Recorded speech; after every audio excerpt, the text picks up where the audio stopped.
Hi, I'm Shannon Schrader from Say So Communications, where we publish the Danville Area Living and Central Ileana Living magazines. We are local publications dedicated to telling the stories that make this community and region strong. Every month, we shine a light on the people who lead, build, and shape the future of Danville and our surrounding area. We're proud to sponsor this episode of The Table and to highlight Rheanna Ollis, the Community Relations Administrator for Danville. Rheanna is a steady leader who cares deeply about service, transparency, and creating real momentum for our city. She is a tenacious visionary, a real firecracker who brings energy and passion to her work. Her commitment to community progress and strong local leadership reflects what we value at Danville Area Living and Central Ileana Living magazines. We're honored to support her work and warmly welcome her to the show.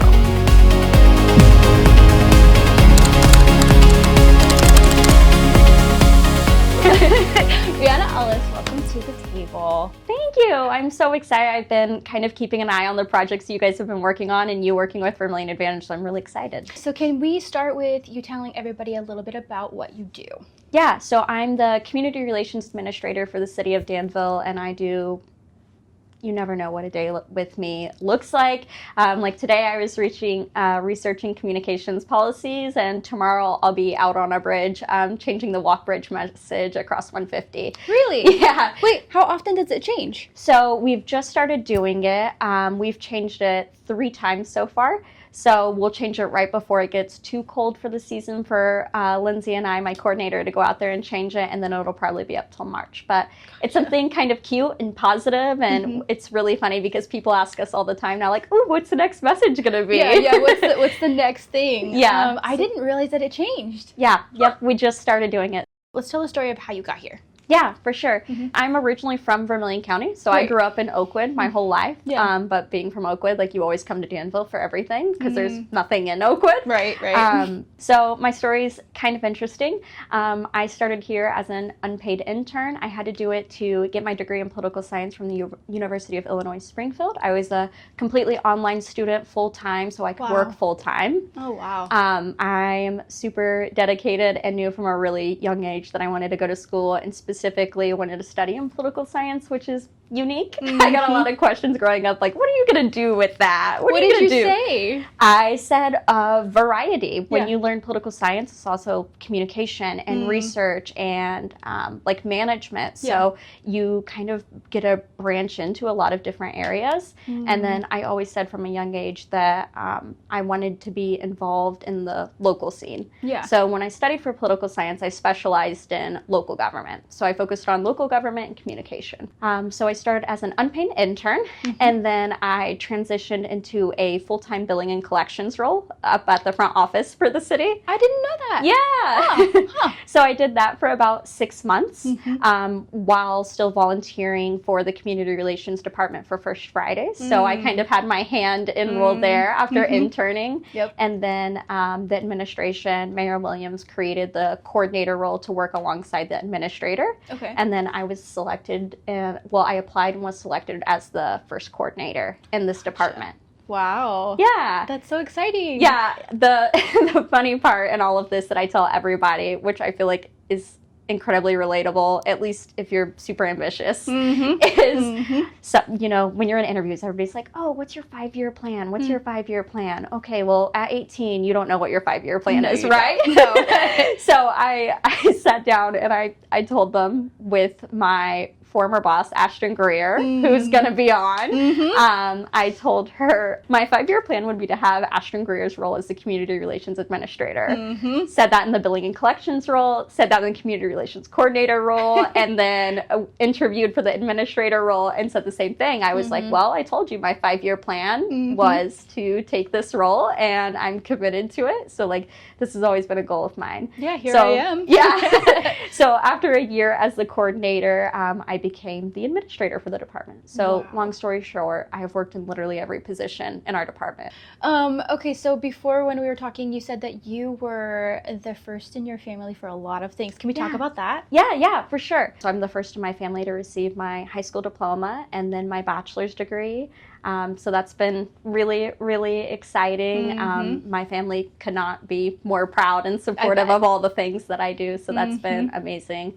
I grew up like pretty low income and didn't have a lot growing up, but my parents always allowed me to be outspoken, as you can see, and kind of take charge. So like my dad worked construction his entire life, and my mom worked in the hospital scene and still does. So my family kind of just made ends meet, but was incredibly supportive. So my family's always pushing me. My mom is the possibly kindest, sweetest soul you'll ever meet, shirt off your back type of person. So she would do whatever it takes for me to do what I want to do and be happy, which is amazing. And then my dad is the same way. I'm probably more similar to my dad than my mom. I am not always the sweetest.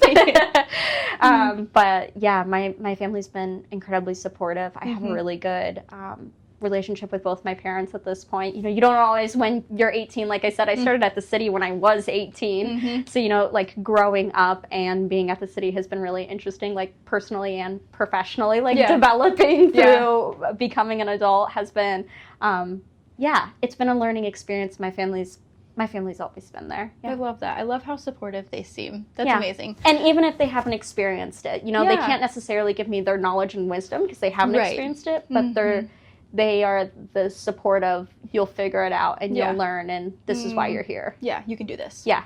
And like I said, I always knew that I wanted to go to college and I wanted to be local, so that's where I am. Yeah. Can we talk about your communication style? Yeah. I'm not scared to ask questions, and if I don't know something, I won't hesitate to ask, because that's the only way that you learn, is by asking those questions.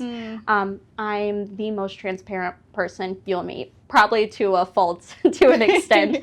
I will answer everything I can with the best of my ability, as well as like search answers out. If I don't have an answer, I'll tell you, man, I don't know. Yeah. And I'll find the answer and be able to kind of help make those connections. Have you had any mentors along the way? Yeah, Ashton. I mean, honestly.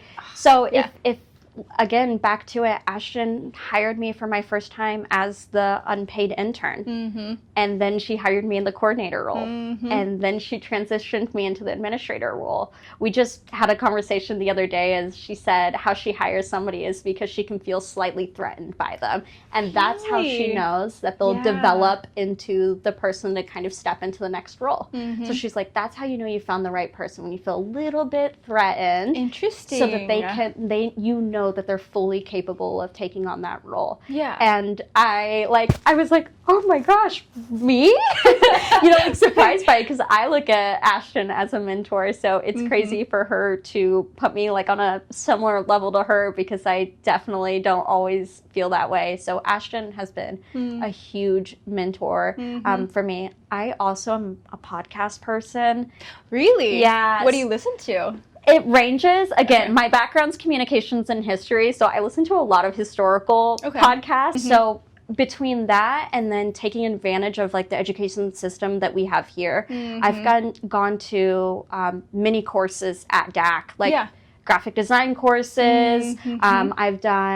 We did a class on like management. Like I've taken so many courses out there. Even with my bachelor's degree, because it just helps and engage in your learning. And these are people who understand the community. And when I ask very specific questions, like they know like what I'm talking about. So, I mean, taking advantage of DAC and using their courses and their professors as mentors has been amazing. What is your vision for Danville? Like, what do you want to see? Community pride. We could work towards something that's attainable. You know, like we can't repair every road in the city in a year. We can't fix every park in a year, but something that we can work on and that we can accomplish is creating some community pride. Because when you say do better Danville, you're not just talking about us who work at City Hall or Public Works. You're talking about Danville as a whole. And for Danville to do better, that takes every single one of our citizens to do better. You know, cutting your grass or helping your neighbor or sharing with council, or even me, you know, if you have concerns or questions, like asking us. Yeah. Just being transparent, like just as much as you want us to be transparent, we'll do our very best. Like I said, I'm the most transparent person you'll meet. So it's kind of fitting that I'm in the communication role. Just maybe. I always say, I'm like, yeah, don't tell me anything I'm not allowed to say to the public, because it won't be held back because I'll share what I know because that's my role. My role is to connect the public and the media to what's going on at the city and helping inform them. 2 years ago, we did a rebrand campaign, You Decide What's Possible for the City, and we did it with Whitesmith Marketing. I love them. Me too. Those ladies, those are mentors. Sweet. Yep. Those both of those ladies are mentors. Oh my goodness. I could, my whole heart. Like I can't even, like eyes glit, like love them. But they did a study on the city of Danville, and the number one resource that people use for information on the city was Facebook. Interesting. Yep. Well, and you have to consider we have an aging population. Our population is a little bit older, which is more specific to Facebook. Like that is the viewership of Facebook, so that it kind of coincides that ours is a little bit different, where Champaign-Urbana, they have a younger population. So they're most likely not getting their news from Facebook. Like we had a staff member in here who literally did not use Facebook at all. And she's my age, so it's like, viewership for that age demographic isn't there. Yeah. But since we do have an aging population, the number one survey response was they get their information from Facebook. Interesting. Do you guys post on like Instagram a whole lot, or? Yeah. We have Instagram. It's the city of Danville, Illinois. Okay. We have our website. That is our primary communication method, which is untraditional, but we're not a business. Our job is to help inform and educate and share information. So our website is going to have the most up-to-date information, specifically if you're looking like council meetings or aldermen or ward maps, like those important things that you might need. Yeah. We also have a ton of different like marketing avenues that we use, like the radio. Yeah. Kaylee Sanchez, our grant manager, and I were just on D102, and we talked about grants and what grants we've received and what they mean for the city. Yeah. So we reached our demographic there. Again, back to the older population, we started with What's Brewing. So we're meeting people where they're at in their neighborhoods. So I saw that. Yeah. Can you tell me what it is? Yeah. So I was really struggling on being able to get connections from all over Danville. For the city, my entire job isn't necessarily to have that specific demographic. My audience is everyone. So while you can use targeting practices to share information, in reality, you do have to reach everyone. Right. So we started What's Brewing to be able to get into their neighborhood, support a local business. And if you saw a press release, I put, the funny part is everybody jokes about Danville having too many coffee shops and how awful it is. I love the coffee shops here. So literally, like, yeah. So my joke was, fine, then we'll travel to the different coffee shops and businesses and show our support to them. Just own it. Yeah, we'll own it. Yeah, sure. We'll be your coffee shop place. You need caffeine? We've got you. We got 7 Brew. We've got whatever you need. We'll have it covered. So we started What's Brewing, traveling to different coffee shops, being able to support the local businesses because we pay for the first 15 drinks on the city. Wow. So the business receives a little bit of income from the event no matter what to show a thank you. All of the businesses have been incredible lately and not charging us for fees to be able to set up there because they love that the city of Danville wants to, go into their business and reach their neighbors and their people. So that's been really cool. Our next one is coming up. We plan to keep doing them quarterly and reaching the different wards of Danville. And they're just open conversation. To be honest, people hate the 3-minute timer that we have at city council meeting, and this kind of is a non-formal way for you to be able to engage with us, ask us questions, or for us to share about different things going on, whether it be like we've had our director of public works, we've had our director of community development, so a little bit of everything where you can choose which ones you want to attend, you can ask questions, or you can just listen, and it's in a, I'd say, like, homey feeling space. So like if you want to sit in the back and not talk or ask questions, like, you don't have to. Like, it's open for everyone, but the more the merrier, and the more informed we can get, the better. Every event we've had so far for the What's Brewing has been amazing, with us being able to share information, but also connect directly with our community members. Somebody raising a concern and we're like, oh, we didn't know that was happening. Like, please let us have your contact information so we can follow up with you. Different things like that you wouldn't maybe traditionally be able to get to, as well as, like humanizing us. Yes. Look at me, I'm 23 years old, I'll be honest about that, and I've worked my way up, and I'll be honest in saying I don't know everything, but I'm learning. I've literally spent like 4 hours today reading communication policies from other cities to learn, to make a policy that benefits Danville. So, it helps show that we're all humans too when we're doing our very best. I would say our team, especially our leadership team, is super good about taking feedback and listening to it and kind of going in to try to fix that process. If a concern is raised at city council, you can see all of us typing down whatever it is so that we get back in the office in the morning. We're like, okay, this is an issue and we've got to figure it out. If this is a field that you have an expertise in, whether it be marketing or community development or whatever it may be, or finance, like help our team out. Reach out and tell them that you're available if they need anything, because you guys are our best resource. Our citizens are our best resource, and our job here is to serve you. So if people are wanting to get involved, like you just mentioned, like offering their skill sets, I guess that would be in like a volunteer capacity. Like what else can they volunteer for? What else can they do? I won't be selfish in saying that we're the only place. Right now I know a huge issue that I'll be really honest about is homelessness in our population.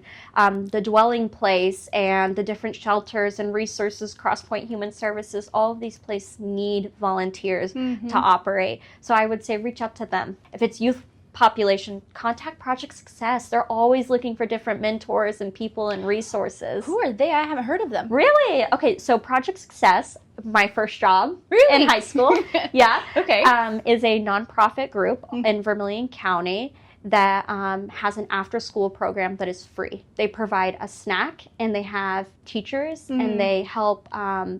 They do tutoring help, they do activities, they do all sorts of like team bonding and things like that. And it's to give our youth population something to do. To be honest, it's to give them something after work to do, or after school to do. This is structured. There is education in it. Like they're happy to support your kiddos, but you have to help in the process. They'll help them with their homework. I get it for parents who work third shift, like, and you might not have the capacity to be able to do homework help. Project Success helps with that. That's kind of that youth development thing that we've been going on, and like people talking about having violence prevention. Project Success is a great resource to be able to lean into and get kids, and I'm pretty sure most of the program is not completely full. So like I'm pretty sure they have open seating available, and they do registration every year. And it's not just Danville. This is Vermilion County. Like I know Oakwood has it. I know Westville has it. So it's a great program, especially if you're just looking for connections. Honestly, it's a really great program. The people there, they literally will pack bags for kids that might not have enough food to feed at home. They'll give them bags of food to take home, or books to read, which is like my personal passion. I'm like, if a kid came up to me and told me that they love reading but don't have the financial like means to be able to buy books, or their family doesn't, bookstore right away. We're buying books. We got like you. It doesn't matter. I do not care. We'll help inform and read and educate as much as possible. But connecting with the different resources available in the community. That is like, if you look at my like board here, that is like one of my things is helping access to resources. Is we have so many resources that are underutilized here in our community, of being able to share about what those resources are, and hopefully that leads back into like being more prideful about our community, because you're learning about all of the opportunity that is available. My last thing is be part of the productivity. I won't say be positive, because I think that can be daunting, and I want to be realistic. I don't think that everything is perfect, but be part of the productivity that makes the city what you want it to be. Again, I know it's super cringy, but I'm a marketing person too, so like genuinely deciding what's possible in the city. It is up to you. It is up to you to vote. To vote for your aldermen and who make your choices. It's not just the mayor who single-handedly makes decisions. We have 14 aldermen who vote on what happens here in the city. So, voting for, whoever it may be. Like, I'm really proud of having Alderman Jones, who's a younger alderman. From the first time I've seen a younger alderman on our councils, incredibly inspiring, especially to me, as somebody who loves political science. Like, I'm so happy to see more representation on our council, or simply showing up to council meetings and being informed. We live stream them. I do recaps of them on our social media. It's on our City of Danville, Illinois Facebook page. Okay. But I basically, every morning after a council meeting, I do a recap of the hot topic items. So no matter how controversial, I do a recap of them so people know what's happening. So again, like, what I would say is, like, this is our city. We have to decide what's possible. We have to change the narrative together. It's not just my sole job to change the narrative, but Danville can't ever change into what you want it to be if you don't help us be part of the process. Yeah, I love that you said part of the productivity. Yeah. That is amazing, and that's what we're going to call this episode. Yay! I love it so much.